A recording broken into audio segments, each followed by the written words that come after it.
Hello and welcome to Annie Talk English. I'm Annie, and I'm truly grateful that you're here with me today. Let me ask you something personal. When was the last time you felt stressed? Was it this morning? Maybe you woke up late, spilled your coffee, and realized you were already behind schedule? Or was it last night, lying in bed, trying to rest, but your mind kept replaying everything you needed to do tomorrow? Stress has become the background soundtrack of modern life. It sneaks into our mornings, it follows us through the day, and sometimes it even robs us of sleep at night. But here's a thought. What if stress isn't just something that happens to us, but something we can learn to work with, even transform into strength? In today's episode, we'll explore stress from every angle. We'll talk about what it really is, how to recognize its early warning signs, and how to build a practical toolkit of strategies to manage it. Then we'll dive into long-term habits that create resilience, so that when storms come, as they always do, you can stand strong, calm, and centered. So wherever you are right now, walking, driving, cleaning your house, or maybe just sitting quietly, take one slow breath with me. In through your nose, hold, and out through your mouth. This episode might just be the pause you've been waiting for. Let's start with a story. Two coworkers, John and Sarah, both get the same task: prepare a last-minute presentation. John panics. He stays up all night, rewrites his slides 10 times, and by morning he's exhausted. When he finally presents, he forgets his key points. Sarah, however, feels the pressure too, but she takes a deep breath, sketches a quick outline, and tells herself, "I'll do my best." She isn't flawless, but she stays calm, and her audience connects with her. Same event, two people, two outcomes. The difference? Not the situation, but the response. That's the first truth about stress. It's not what happens to us, but how we interpret and react to it. Biologically, stress is ancient. Our ancestors needed it to survive.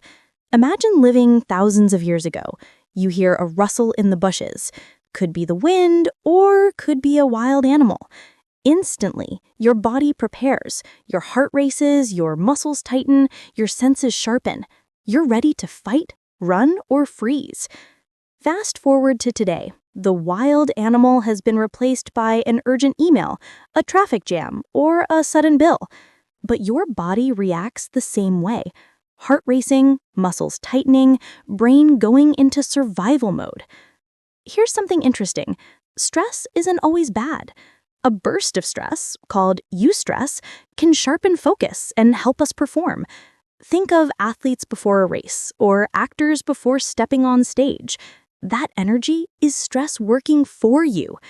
The problem comes when stress never switches off. Chronic stress keeps your body in survival mode for days, weeks, even months. And that's when we see trouble: high blood pressure, poor sleep, weakened immunity, even burnout. So let's remember this. Stress itself isn't the enemy.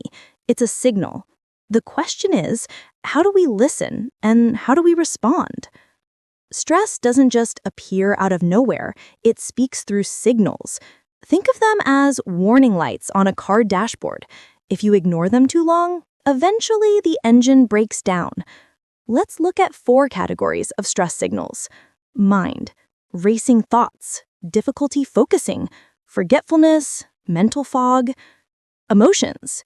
Irritability, sadness, sudden mood swings, feeling overwhelmed or numb.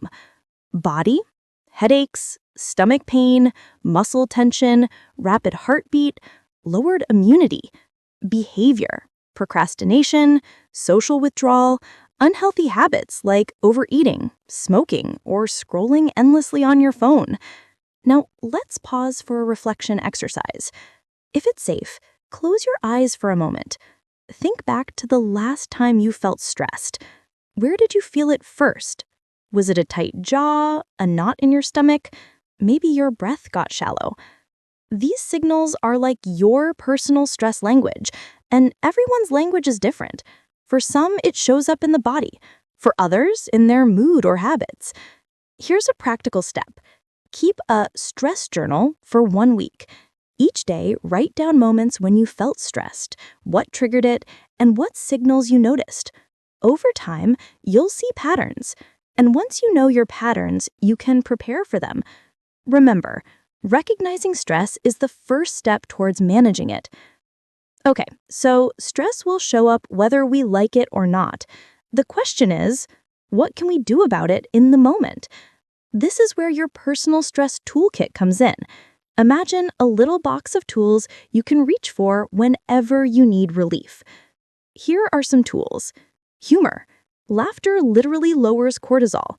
Watch a funny clip, share a joke, remember something silly. Nature. 5 minutes outside, or even looking at trees or water, can calm your nervous system. If you can't go out, even looking at pictures of nature helps. Talk it out. Share with someone you trust. Sometimes just being heard is enough.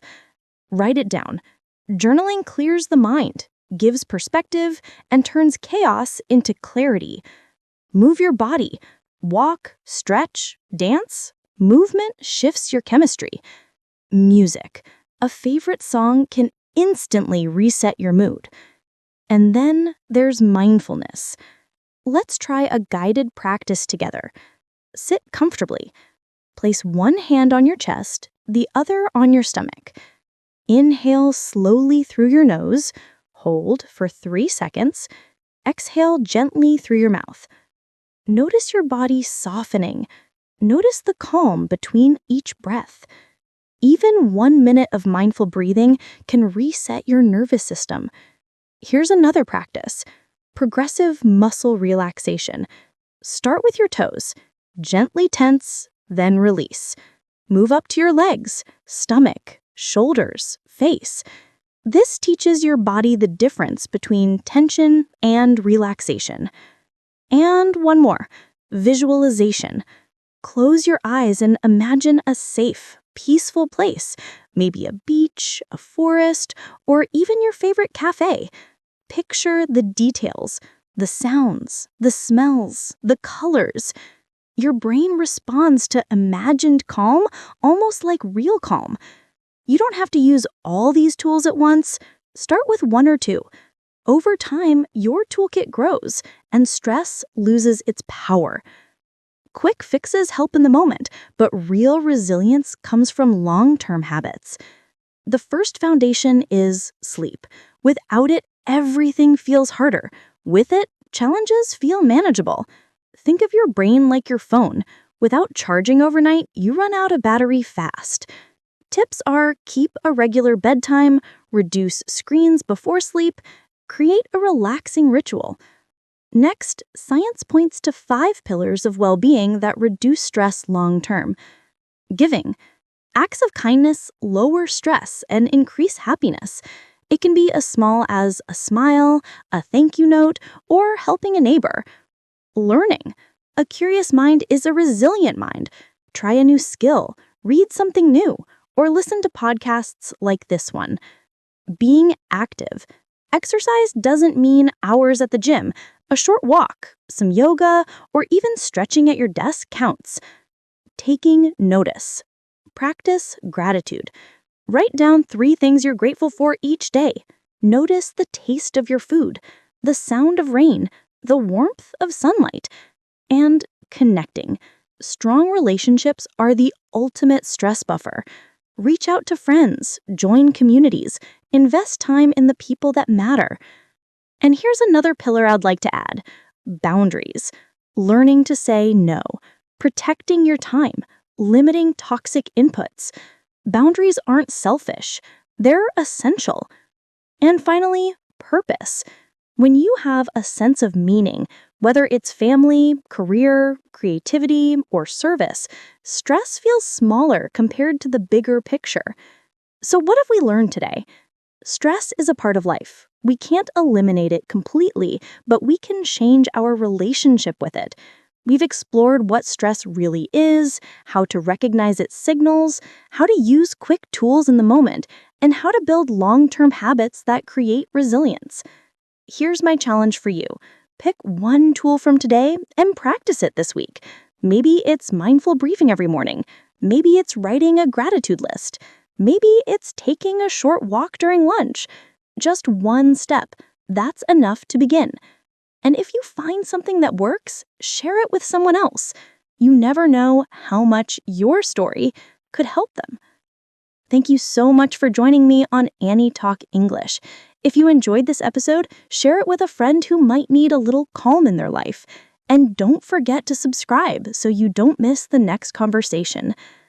Until next time, take a deep breath and take good care of yourself.